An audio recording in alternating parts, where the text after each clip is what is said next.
ঈদ মোবারক, ঈদ মোবারক, ঈদ মোবারক। High বন্ধুরা, সকলে কেমন আছেন? আলহামদুলিল্লাহ, আমি ভালো আছি মাশাআল্লাহ। পবিত্র ঈদুল আজহার সালাত আদায় করে আমি এখন রুমের দিকে রওনা দিয়েছি। তো একটা কথা বলি, আমার দেশবাসী ভাইদের জন্য বা দাদা ভাইদের জন্য, কথাটা হচ্ছে যারা পবিত্র হজ পালন করতে এসেছে তাদের কাছে আপনারা শুনবেন একটা কথা।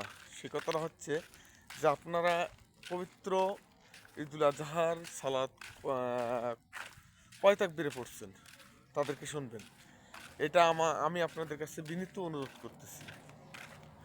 কেননা আসলে বাংলাদেশের মধ্যে বা অন্যান্য দেশে এই ভুল ভ্রান্তিগুলো চলতেছে বর্তমান। আমি বলতেছি না ভুল হচ্ছে, কিন্তু যেটা জানা সত্য, যেটা হাদিস সহি, সেই হাদিসটাই আমাদের মানতে হবে। সেটা হলো 12 তাকবীরের সহিত ঈদের নামাজ পালন করো। আর আমরা বাংলাদেশে 6 তাকবীরের সহিত ঈদের নামাজ পালন করি। তা আসলে 6 তাকবীরটা আপনি কোথায় পেলেন? হ্যাঁ আছে, আমি মানি আছে। সেটা হাদিস আছে, কিছুটা দুর্বল, কিছুটা সহি। তো আর 12 তাকবীরের সহিত নামাজ পড়ার জন্য 152টি সহি হাদিস আছে। আর এটা মক্কা, মদিনা এবং পুরা সৌদি আরবে 12 তাকবীরেই নামাজ আদায় করে।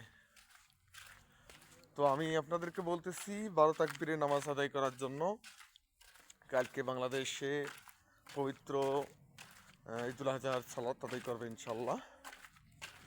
তো আপনারা সকলেই 12 তাকবীরেই সালাত আদায় করবেন। কেননা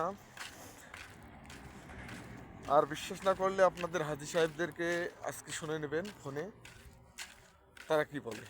ঠিক আছে? তো সকলে ভালো থাকবেন, সুন্দর থাকবেন। সকলকে আবারও জানাচ্ছি ঈদ মোবারক।